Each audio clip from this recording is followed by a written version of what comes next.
ছোটবেলায় বাবার মুখে শুনেছিলাম পুষ্করের কথা এবং পুষ্কর মেলার কথা, রাজস্থানের পুষ্কর এবং মরুভূমি, নানান জিনিসের কথা বাবার মুখে শুনতাম, গল্প কাহিনী, কিন্তু কোনোদিনও দেখার সুযোগ হয়নি। শুধুমাত্র এবছরই দেখার সুযোগ হলো। এবছর ভেবেই নিয়েছি এবছর পুষ্কর মেলার সময় পুষ্করে যাবই। তাই আমি পুষ্করে এসেছি। এই দেখুন আমার সামনে পুষ্কর ঝিল, কি সুন্দর লাগছে, চারিদিকে পাহাড় বেষ্টিত এবং মাঝখানে শুধু ঝিল। বন্ধুরা, আজকে আমি আপনাদের পুষ্করের কাহিনী, পুষ্করের খুঁটিনাটি সব জিনিস দেখাবো, যেটা হয়তো আপনারা আগে কখনো দেখেননি। আমি যে কোনো বিষয় যখন বানাই তার খুঁটিনাটিটা অবশ্যই দেখাই এবং পৌরাণিক কাহিনী, সমস্ত কাহিনী আমি তুলে ধরি। তো বন্ধুরা, আমার এই ভিডিওটি স্কিপ না করে মন দিয়ে ভিডিওটি দেখুন, তাহলে সব বুঝতে পারবেন। রাজস্থানের পুষ্কর মেলায় আসতে গেলে প্রথমেই আপনারা আসুন আগে আজমেরে। আজমের থেকে আপনারা বাসে করে বা অটোতে করে আপনারা পুষ্কর আসতে পারেন। মাত্র 16 কিলোমিটার, আধ ঘন্টার মধ্যেই আপনারা পুষ্করে চলে আসতে পারবেন। আর যদি আপনারা জয়পুর থেকে আসেন তাহলে জয়পুর স্টেশন থেকে পুষ্কর আপনার পড়বে 150 কিলোমিটার দূর, আর আপনার সময় লাগবে প্রায় 2 ঘন্টা। আমি আজমের বাস স্ট্যান্ড থেকে বাসে করে যাচ্ছি পুষ্করে। পুষ্করে সময়সীমা নিচ্ছে আধ ঘন্টা এবং মাত্র 20 টাকা। 20 টাকায় আমি পুষ্কর সিটিতে পৌঁছে যেতে পারছি এবং সাথে সাথে আমি আজমের সিটিটাও দেখে নিচ্ছি। দেখুন আজমেরের আন্নাসাগর ঝিল কত সুন্দর লাগছে আর কি সুন্দর সাজানো সেটা দেখুন। রাতের বেলা এইসব জায়গা অপরূপ ঝলবলে আলোতে শোভাবর্ধন করে। রাজস্থানে ঘোরার সঠিক সময় হচ্ছে আপনার অক্টোবর নভেম্বর মাস, তারপরে আরও 2 মাস ছেড়ে আপনার ফেব্রুয়ারি লাস্টের থেকে মার্চ পর্যন্ত আপনি ঘুরতে পারেন। খুব সুন্দর ওয়েদার পাবেন, কারণ এপ্রিল মাস থেকে প্রচণ্ড গরম শুরু হয়ে যায়, তখন ঘোরা টোরা খুবই অসম্ভব ব্যাপার। এই দেখুন গল্প করতে করতে পুষ্করে চলে আসলাম। এখন আমরা যাব পুষ্কর মেলায়। বন্ধুরা, আমি পুষ্করে পৌঁছে গেছি।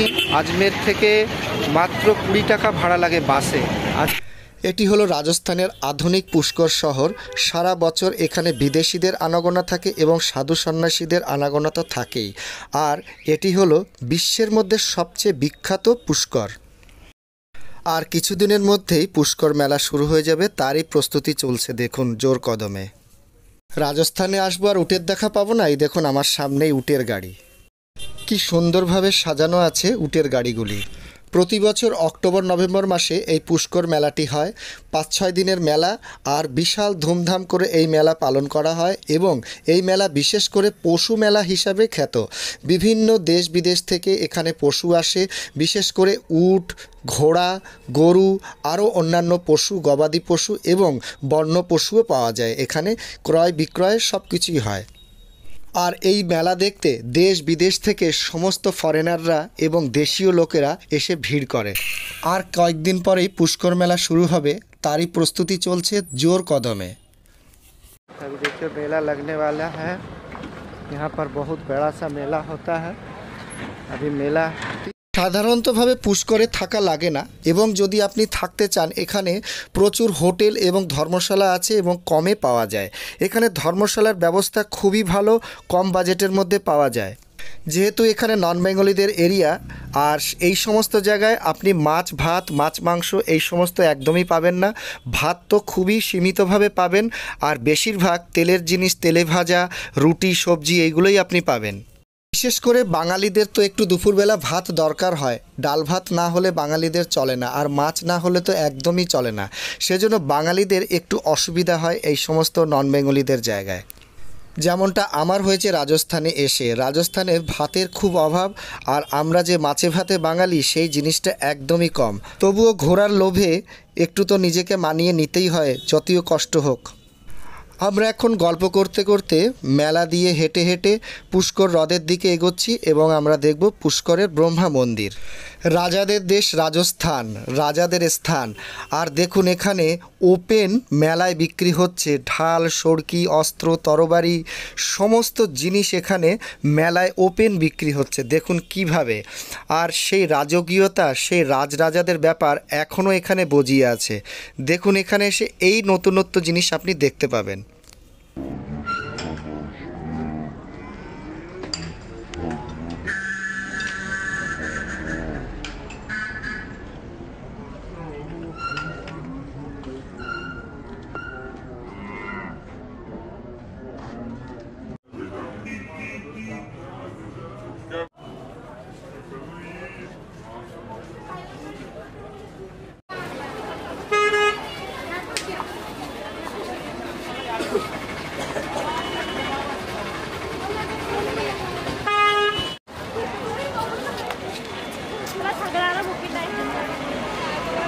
দেখুন পুজো দেওয়ার জন্য কি সুন্দর ডালাগুলি সাজানো আছে ব্রহ্মা মন্দিরের সামনে। এই যে দেখুন ব্রহ্মা মন্দির, এটি হচ্ছে ভারতের বা পৃথিবীর একমাত্র মন্দির, ব্রহ্মা মন্দির, যেটা একমাত্র পুষ্করেই আছে। আরও হয়তো ছোটোখাটো মন্দির হয়তো থাকতে পারে, কিন্তু এটাই বৃহৎ ব্রহ্মা মন্দির, যেখানে তপস্যা করেছিলেন স্বয়ং ব্রহ্মা, নাকি এখানে তপস্যা করেছিলেন, এটাই কথিত আছে। দেখুন কীরকম ভিড় এখানে। মন্দিরের ভেতরে ফটো তোলা নিষেধ, সেই জন্য আমি মন্দিরে ঢুকলাম না, পুজো দিলাম না এবং আপনাদের বাইরে থেকেই দেখালাম। কারণ আপনাদের যদি আমি ফটো নাই দেখাতে পারি, আপনাদের যদি মূর্তি নাই দেখাতে পারি, সেখানে গিয়ে আমার কী লাভ বলুন। আর এখন তো সবসময় ধর্ম ব্যবসায়ীরা কোনো জায়গার মন্দিরের ছবি তুলতে দেবে না, মূর্তির ছবি তুলতে দেবে না, কিন্তু তাদের যদি আপনি 500,000 টাকা দেন, অবশ্যই আপনাকে ছবি তুলতে দেবে। এইরকম একটা ধর্ম ব্যবসায়ীরা ব্যবসা শুরু করে দিয়েছে। যাই হোক, দেশের সবাই যখন চিটিংবাজি করছে, ব্যবসা করছে, 2 নম্বরই করছে, তাহলে পুরুত পান্ডা পণ্ডিতরা বাদ যাবে কেন বলুন। এরা তো চিরকালই ধর্ম বেচে খাচ্ছে এবং সাধারণ মানুষকে মূর্খ বানিয়ে নিজেরা বড়লোক হচ্ছে। মাছ মাংস নিষিদ্ধ হওয়া দেশে দেখুন কিভাবে সমস্ত লেদারের, চামড়ার ব্যাগ থেকে শুরু করে চামড়ার প্রচুর জিনিসপত্র এখানে বিক্রি হচ্ছে।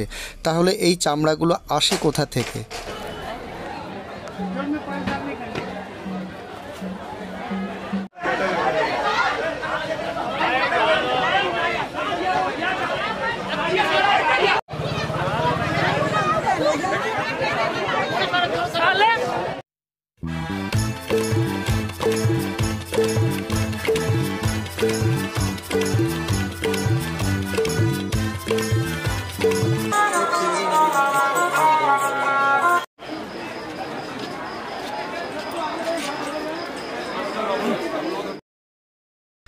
পুষ্কর হ্রদে ঢোকার এটি হলো মুখ্য দ্বার, ব্রহ্মদ্বার বলে।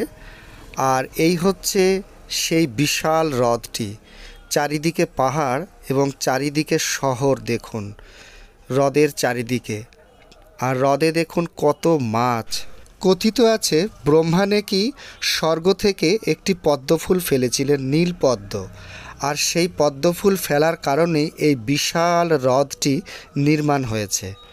যাই হোক, কথায় পুরাণে যাই কথা থাকুক, এই হ্রদটা কিন্তু এই মরুভূমির উপরে একটা বিশাল একটা বিষয়, সেটা ভাবতে হবে। এই একটা বিশাল জলাশয়, হ্রদের চারিদিকে প্রায় 400টি মন্দির আছে, তবে ব্রহ্মা মন্দিরটাই শ্রেষ্ঠ। হ্রদের পাড়ে সমস্ত পুজো পাঠ অর্চনা এবং ব্রাহ্মণদের দ্বারা সব রকম কৃতকার্য করা হয়। নিজের আত্মাকে পবিত্র করার উদ্দেশ্যে প্রায় সব ধর্মের লোকেরাই এই ঘাটে আসে। শীতের আগমন শুরু, আর পরিযায়ী পাখিদের আসা শুরু হয়ে গেছে। দেখুন এই হ্রদ পুরো ভরে যাবে পরিযায়ী পাখিতে। পুষ্কর ঘুরতে ঘুরতে দুপুর গড়িয়ে এলো, পেটে ছুঁচোয় ডন মারছে। আসুন কিছু আমরা ভোজন করে নিই, দেখি বাঙালি খাবার বা কোনো ভাত রুটি পাওয়া যায় কি না। 160 টাকা প্লেট, তার মধ্যে অল্প ভাত আছে, রুটি আছে, সবই দিয়েছে। মোটামুটি ভালো খাবার। চলুন একটু পেট পুজো করে নেওয়া যাক। খুবই ভালো ব্যবহার পেলাম, খুবই ভালো খাবার এখানে। আমাদের এখানে গ্রামে যেরকম গরু ছাগল বেঁধে রাখে, ওরা সেরকম উট বেঁধে রাখে। দেখুন মরুভূমিতে এখন শুধু উটের গাড়ি, শখের গাড়ি, আর এখন হয়েছে মোটর গাড়ি, চারিদিকে মোটর গাড়ি। সাবিত্রী মাতা মন্দির উপরে পুষ্করে রোপওয়ে টিকিট 180 টাকা করে, আসা যাওয়ার টিকিট দেখে নিন। সাবিত্রী মাইয়া কি জয়। হ্যালো ফ্রেন্ডস, আজকে আমরা সাবিত্রী মাতা মন্দিরে যাচ্ছি। দেখুন এই রোপওয়েতে চড়ে 180 টাকা টিকিট, আসা যাওয়ার।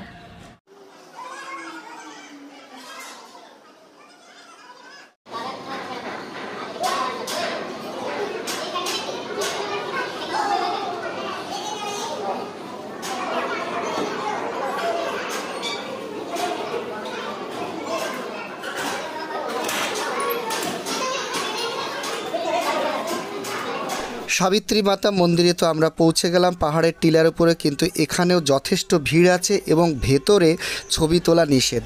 সেই জন্য আপনাদের ভেতরের মূর্তি, ছবি কিছুই দেখাতে পারলাম না। তবে তার থেকেও ভালো জিনিস আমি দেখাবো। এই দেখুন পুষ্কর সিটি, এবং মাঝখানে বিশাল বড় হ্রদ, এবং হ্রদের চারদিকে কি সুন্দর সিটি তৈরি হয়ে গেছে দেখুন।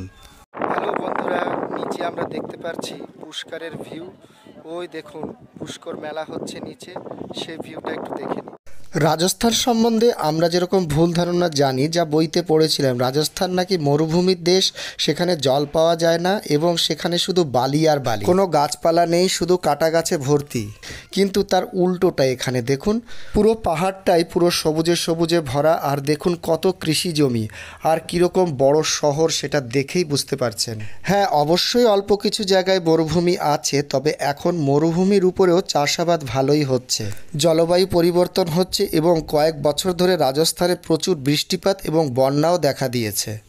এই দেখুন নিচে পুষ্কর মেলার আয়োজন চলছে। দেখুন কি বিশাল জায়গা নিয়ে পুষ্কর মেলা হবে, সেটা ভেবেও অবাক হয়ে যাচ্ছি।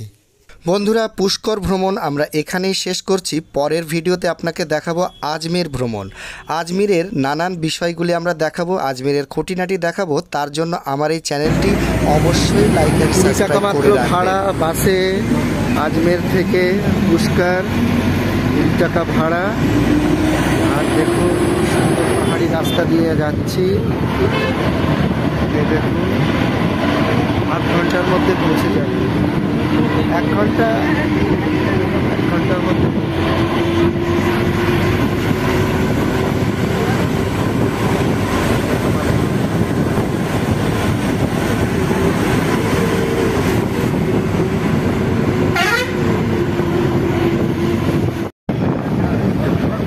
जिला न्यायालय